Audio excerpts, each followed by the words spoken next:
وفي مراجعه اللي هي الاسلامك تيرمز المصطلحات الاسلاميه، وفي مراجعه باي نيتيف سبيكر، نيتيف ترانسليتور او نيتيف سبيكر، ان هو بيراجع كل دي دقه او يعني درجات في الايه في الاكيورسي بتاع الترانسليشن.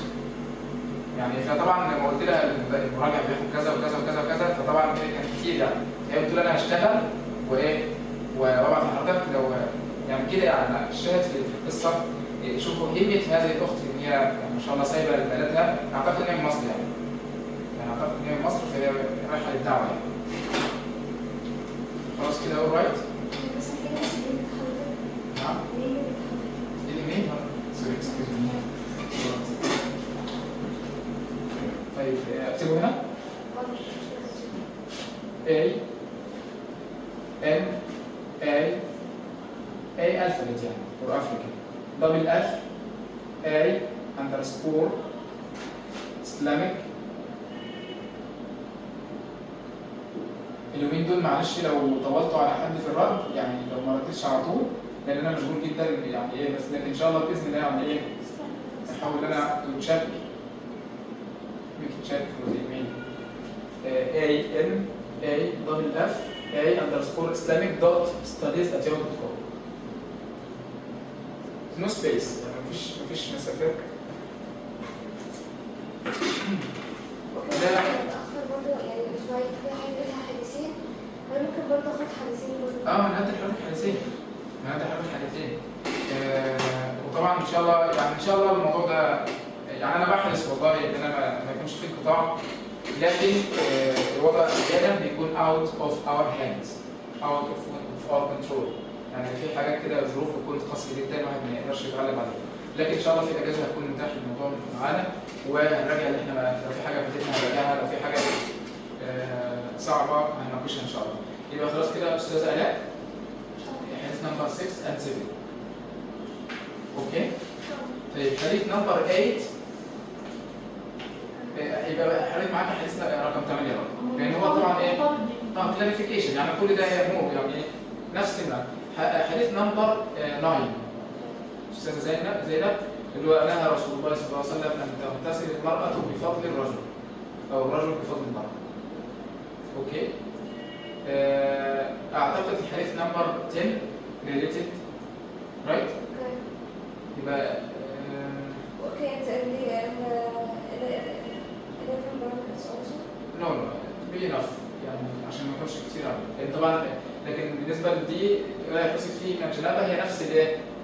ثم يعني نفس المعنى يعني هم 3 حديث لكن هم ايه قريبين جدا، لكن الحديث اللي هو نمبر 9 and 10 استاذه زينب. الحديث نمبر 11 اللي هو اغتسل بعض ازواج النبي صلى الله عليه وسلم، فالمستفاد ان الماء لا يشمل، فدي حاجه جديده يعني اقصد يعني هي حاجه ايه فائده جديده او جديده. طب ممكن حضرتك تاخديه برضه خلاص يبقى 9 and 10 and 11. اوكي؟ فيا ريت احنا كده في الناس اللي هم يشاركوا معانا all colleagues who watch by the internet ان شاء الله. if anyone we need hopefully need some of them to participate with us to make teamwork, right? So if another sister or brother take the hadith number 12 let him email me. يعني لو حد خد حديث نمبر 12 اللي هو اذا طهور اناء احدكم اذا ولغ فيه الكلب يبعت لي ايه؟ ان يغسله 7 مرات يبعت لي ايميل ويعرفني ان انا هتناول شرح حديث 12. حديث 13 برضه لو حد خده يعني اتمنى ان حد يشاركنا من الناس اللي هم عن بعد عشان برضه يكون في اكتيفيتي يعني ايه في الشرح وكده، واحنا يعني ايه يعني يكون الليكشر يعني تكون يعني ثريه ما يكونش في ملل، برضه نستفيد من اكثر واحد ممكن نستفيد من اختنا واختنا نستفيد من كل الايه يعني من بعض. اوكي؟ حديث نمبر 15 انها ليست بنجس او بنجس انما هي من الطوافين عليكم.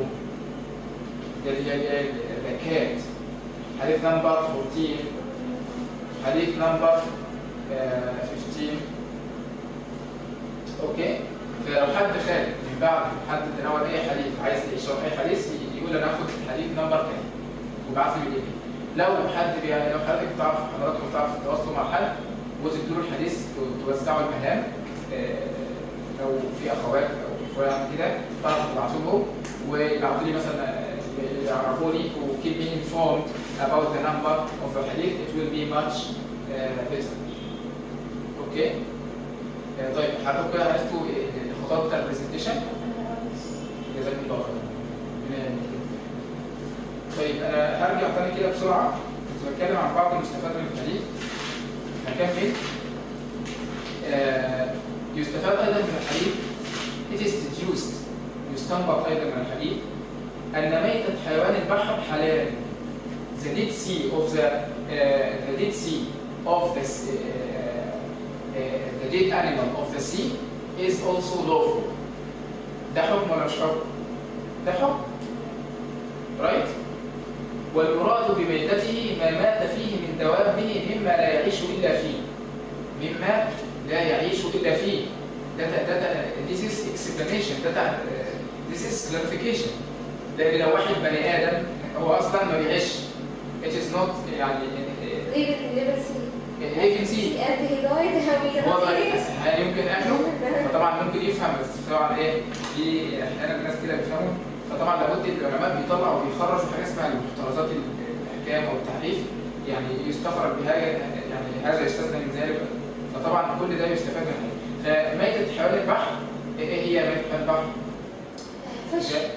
وات؟ فش. زي ما حضرتك قلت الذي لا يعيش إلا. ده الترم او التعريف.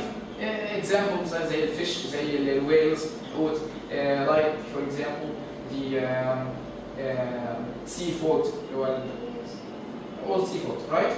أن ميتة حيوان البحر حلال، والمراد بها ما مات فيه من دوابه all animals which are originally cannot live outside the sea right.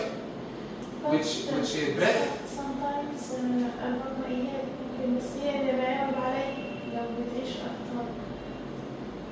هو في بعض العلماء، احنا طبعا جايين اهوت، الإمام أبو حنيفة ذهب الإمام أبو حنيفة إلى إباحة السمك بجميع أنواعه، وحرم بعض الحاجات اللي بتعيش في الإيه؟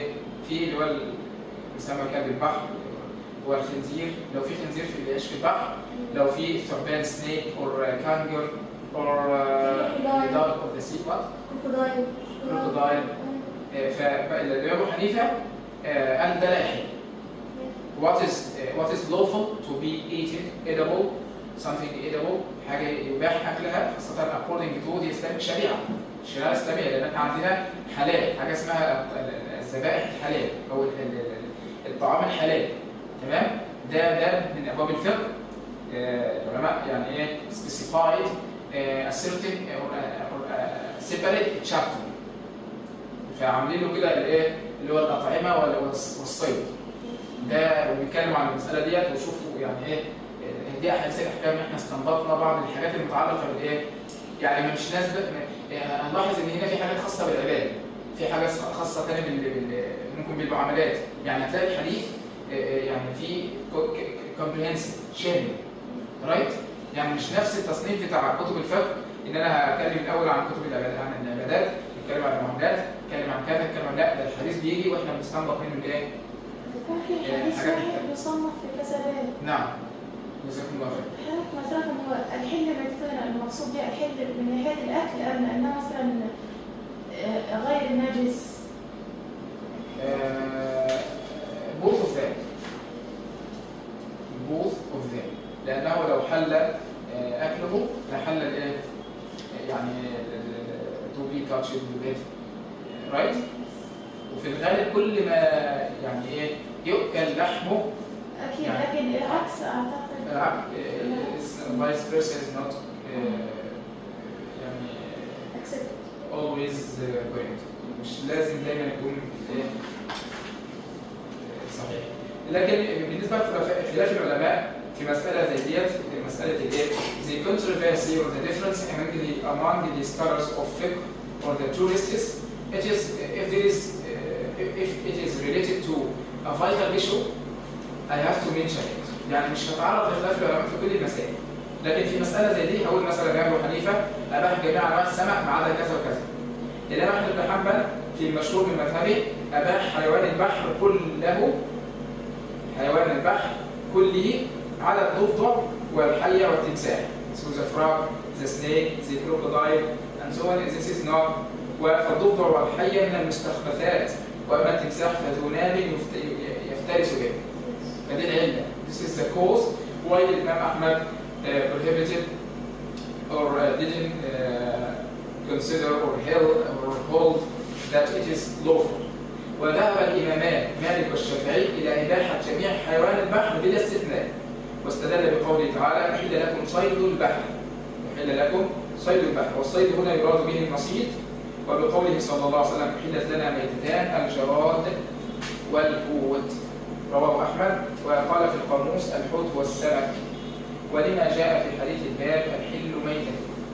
ده خلاف ما بين العلماء، خلاف ما بين العلماء. طبعا اللي بياخد بالمذهب كل علماء if you note that without fundamentalism، يعني without fundamentalism by a certain school of law. يعني انا واحد مثلا مذهب شافعي فبيتعصب، لا نحن قلنا قبل كده في قاعده ندور مع الدليل حيث دار. يعني لو موجود دليل من القران او من السنه خلاص بنتبعه، سواء مثلا لو انا مذهبي شافعي او حنبلي او حنفي ولقيت المذهب الاخر مع دليل فانا يعني هاخد بالايه؟ بالمذهب الاخر، هتبع المذهب الاخر في هذا الباب، في هذه ديس ايشو. لان العالم او الامام المذهب لما افتى بهذا لم يتوصل الى الحديث، ودي من ضمن الحاجات، من ضمن الاسباب of the reasons why the imams, the big imams or the grand imams of Islamic jurisprudence differ among each other. ليه اختلف الفقهاء؟ According to the availability of the source or of the ayah and the hadith. طيب لو الحديث موجود already أو القرآن، the thinking, the understanding، يعني اختلاف الأفهام كان أيضا سبب من أسباب اختلاف الفقهاء. فيستفاد أيضا من الحديث يجب أن يكون الماء الرافع للحدث والمزيل الخبث ماء مطهرا، ماء مطهرا ليجعل النبي صلى الله عليه وسلم بجواز الوضوء منه يكون طهورا. النبي صلى الله عليه وسلم لما قال هو الطهور ماؤه، هم كانوا بيسألوا عن حاجة يتوضوا به. يبقى إذا العلة في كده إن الإنسان لا يتوضأ إلا بما كان طاهرا. يستفاد أيضا جواز ركوب البحر. احنا قلنا طاهرا ان هناك فرق بين كون الماء طاهر او طهور. نعم في فرق طبعا بين الماء طاهر وبين الماء طهور. الماء طهور يعني it is in itself pure and can be used in purification in wudu. يبقى مطهر في ذاته ومطهر لغيره. لكن الماء الطاهر it is in itself pure but it is not necessary to be used in purification. Right? جواز ركوب البحر لغير حج وعمرة وجهاد. It is permissible to travel by the sea for pilgrimage or طبعا الحج major pilgrimage أو lesser pilgrimage. الحج يعني هي دي ترجمة الحج والعمرة يعني. والجهاد يعني strive for Allah's cause، الجهاد في سبيل الله. دي فائدة. عاشرا يعني number 10 point or legal ruling number 10 deduced from this hadith. 10 يعني نقاط مستفادة أو أحكام أو lessons مستفادة من هذا الحديث. فضيلة الزيادة في الفتوى على السؤال. So it is recommended. It is preferable يعني يفضل. رأي شوف يعني ترجمة ازاي. It is preferable to answer the questioner in detail. إن أنا أفصل في الإيه to give more clarification, more explanation. لأن النبي صلى الله عليه وسلم لما سئل عن الإيه؟ عن البحر، عن ماء البحر. فit was يعني required with the Prophet صلى الله عليه وسلم it was enough to say هو الطهور ماء الاستطاعة. لكن كما يقول العلماء لأنه إذا ظن المفتي أن السائل قد يجهل هذا الحكم أو قد يبتلى به، فيعني يستحب إن هو يجيب عن أكثر مما سئل عنه. هو سئل عن one point، just one point، سئل عن الماء، فلما النبي صلى الله عليه وسلم يعني إيه؟ يعني اعتقد أنهم قد يعني إيه؟ يعني يبتلوا وحينما يصطاد ويخرج ماء قد يخرج معه سمك فش، وهذه ميتة، فما الحكم؟ يعني هم يعني to pour water from the sea to can be used in purification. Already it can bring some fish. فإيه العمل في هذه this fish يعني as soon as it is removed or it is picked up from the water it will be die. يعني هو بيتنفس في الماء، السمك يعيش في الماء، فمجرد ان هو ما يلتقط من الايه يخرج او ينزع من الماء اللي هيحصل هيموت. فما حكم هذه الميتة؟ فأجاب صلى الله عليه وسلم، وهذا من جوامع الكلم، وأجاب أيضا من فصاحة النبي صلى الله عليه وسلم، وهذا أيضا فائدة. This is a lesson، درس أو يعني useful deduction from this hadith، لأنه أجاب عن أكثر مما سئل. فدي كانت بعض الأحكام المستنبطة من هذا الحديث. Reference is the second hadith, as I told you that it is the next three hadith are clarification and particularization. إن الماء طهور، حديث أبي سعيد، إن الماء طهور لا ينجسه شيء، أخرجه الثلاثة وصححه أحمد. Water is طهور، pure in itself, and it purifies other things. Nothing defiles it. إن الماء طهور لا ينجسه شيء. Reference is the rank of the hadith، درجة الحديث صحيح. And it is called حديث بئر بضاعة. العلماء بيسموه حديث إيه؟ بئر بضاعة. طبعا دي حديث ستوري. الحديث some of the companions came to the Prophet صلى الله عليه وسلم and asked him about the well of بضاعة. The water of the well of بضاعة. هذا سلسلة ستوري.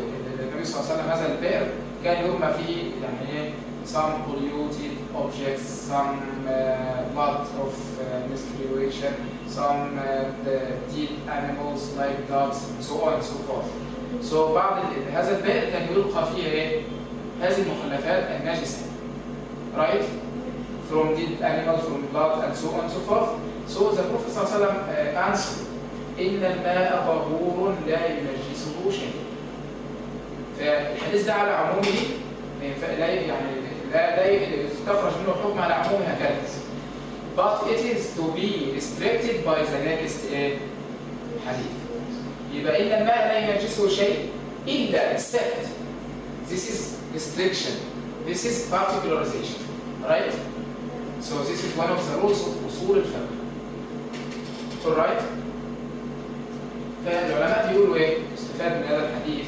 It can be deduced from this hadith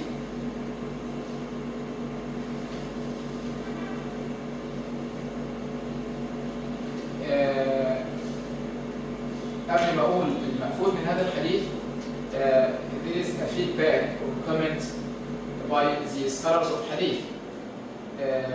حديث أبي أمامة الباهلي أول الحديث صحيح. هذا الحديث صحيح، يعني إن الماء لا ينجسه شيء، لحد هنا كده صحيح. إلا ما غلب على ريحه وطعم لونه اختلف فيه.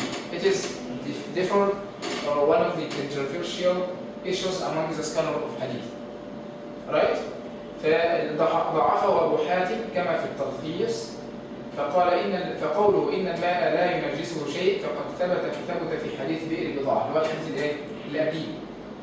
وقوله إلا ما غلب this part or this addition، هذه الزيادة إلى آخره. قال النووي اتفق المحدثون على تضعيفه لأن في إسناده رشدين ابن سعد، رشدين ابن سعد متفق على ضعفه، ونقل ابن حبان في صحيحه الإجماع على العمل بمعناه. الإمام النووي بيقول الإمام ابن حبان نقل narrated the consensus، نقل الإجماع على معنى هذا الحديث لكن اختلف على لفظه. رايت؟ فدي بعض قال الصديق حسن في الروضة: اتفق العلماء على ضعف هذه الزيادة لكنه وقع الإجماع على مضمونها. يبقى في there is an agreement among the scholars on the meaning of this addition. right? طيب فدي بالنسبة لإيه؟ تعليق على الإيه؟ على صحة الحديث. ما يؤخذ من الحديث أو من الحديثين: يدل الحديثان على أن الأصل في الماء الطهارة. الأصل في الماء نفسه يعني according to its origin، أصل الماء is pure، ماء البئر أو ماء البحر أو ماء النهر. right؟ على أصل خلقته as it was يعني created by Allah سبحانه وتعالى، it is pure. يبقى ده أصل ده حكم. أوكي؟ next يفيد هذا الإطلاق بما إذا لاقته النجاسة فظهر ريحها أو طعمها أو لونها فيه فإنها تنجسه قل الماء أو كثر. قل الماء أو كثر. فيعني إلا ما غلب على ريحه وطعمه ولونه. Whatever the quantity is, the quantity of the amount of water is. يعني لو عندنا بحر كبير، بحر يعني ضخم يعني، لكن هذا في يصب على هذا البحر مجاري مثلا، والمجاري دي تغيرت لون الحقيقي، يعني لون طعم مثلا مالح او غيرت ريحه هذا الماء، فلا يجوز الايه؟ it is impermissible to purify by this or to be used in purification. بئر البضاعة لا تؤثر عليها النجاسات، يعني تؤثر في ريحها أو طعمها أو لونها؟ بئر البضاعة؟ هو يعني في هذا الحديث النبي صلى الله عليه وسلم قال لا ينجسه شيء. يعني العلماء بيستنبطوا أن هذا الماء كان كثيرا. يعني الماء لو كثير في الغالب أنه يعني، لكن في حد للكثرة، وأيضا هذه الكثرة لو تغيرت يعني suppose there is any change، يعني حتى لو الماء أيضا يعني كثير لكن حصل تغير في هذا الماء لا يجوز استعمال هذا الماء. وزي ما نعرف حديث القلتين، يفيد هذا الإطلاق. احنا قلنا الحديث بئر بضاعة، حديث بئر بضاعة مخصص، يعني ما اقدرش ان انا استفيد منه الحكم كده، لأن النبي صلى الله عليه وسلم قال ان الماء لا ينجسه شيء، ده في اصله. لكن هذا الحديث ايضا خص بحديث اخر، واحنا يعني لابد ان الجمع يبقى بين النصوص. يعني مثلا الواحد ما ياخدش حديث كده واحد ويستنبط منه الحكم، وده هنا الفقه بقى. ما اخدش حديث كده واستنبط منه الحكم يعني عشوائي كده. لا، لابد من الجمع بين النصوص، وفي احاديث بتخصص العام وفي احاديث بتقيد المطلق and so on.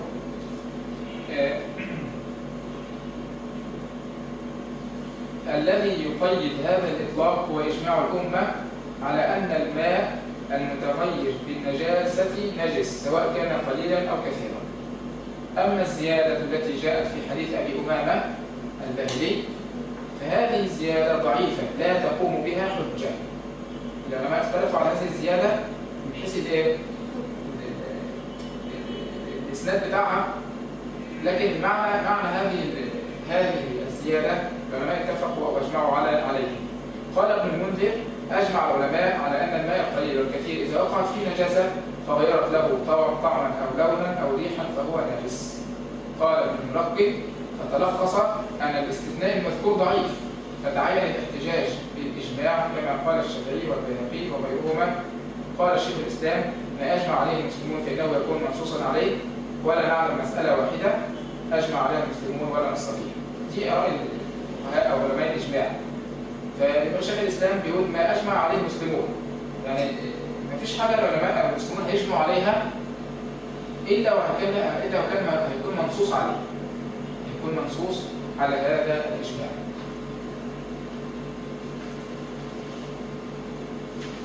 طبعا مع قراءة يعني قراءة الخلاف ما بين العلماء ده بيربي develop the talent of understanding and the mentality of fiqh.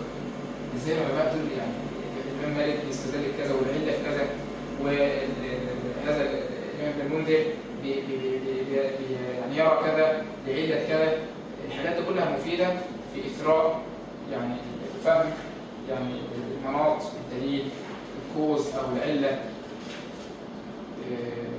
وراء هذه الأحكام. آخر حديث اللي هو حديث القلتين، اللي هو يسمى حديث القلتين. إذا كان الماء قلتين لم يحمل الخبث. إذا كان الماء قلتين لم يحمل الخبث، وفي لفظ لم ينجس. طبعا الحديث الصحيح. اختلف العلماء في صحة الحديث. لكن الراجح أنه يعني قالوا له مضطرب المتن مع السند، لكن يعني there is no any disorder in the according to some scholars. هذا الحديث يعني ايه يعني لا إشكال فيه. وده مين كان نأكل اللي هو كان This is a measure. يعني ده النبي صلى الله عليه وسلم قال يعني ايه ده مقدار معين an amount of water that is sufficient to fill 2 pitchers.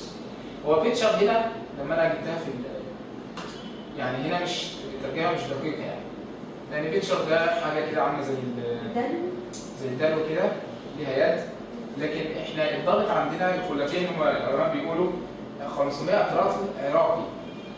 500 رطل عراقي، والرطل العراقي 90 يعني مثلا زي البرميل كده تمام. لكن فانا البيكتشر هنا مش دقيق. لما قلت 2 بيكتشرز حاجه كده، لو ابحثوا كده عن كلمه بيكتشر ونشوف الترجمه. مع احنا بقى من خلال ما احنا بندرس يعني ازاي نعرف ان احنا نترجم صح، ونعرف ان احنا ندافع عن السنه وعن احنا دارسين لغات، ازاي نعرف نضبط الترجمه. فاحنا نقول in an amount of water that is sufficient to fill a container. يعني دلو، والدلو ده هو كان which كان measure يسع مثلا كذا كذا كذا كذا 500 رطل، واعمل clarification. تمام؟ اعمل ايه؟ clarification is not easily contaminated by impurity. لم يحمل الخبث و it does not become impure. لم ينجس.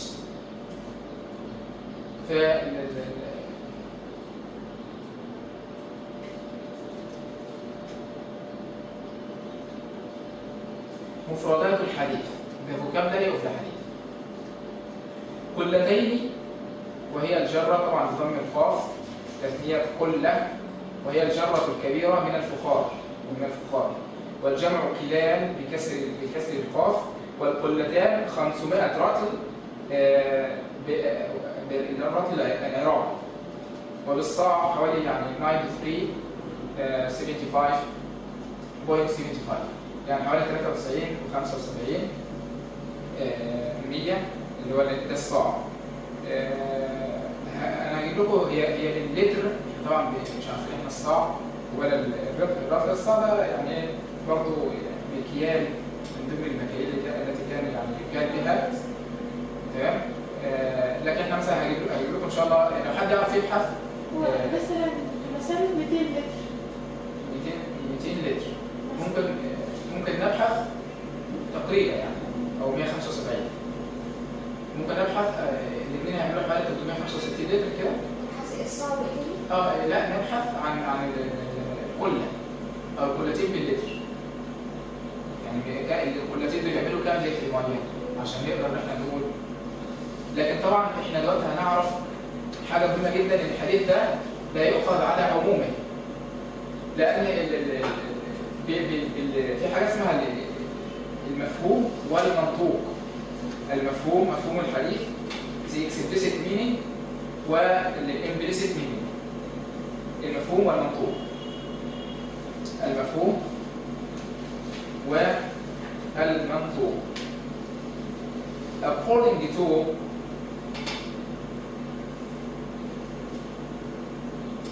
the explicit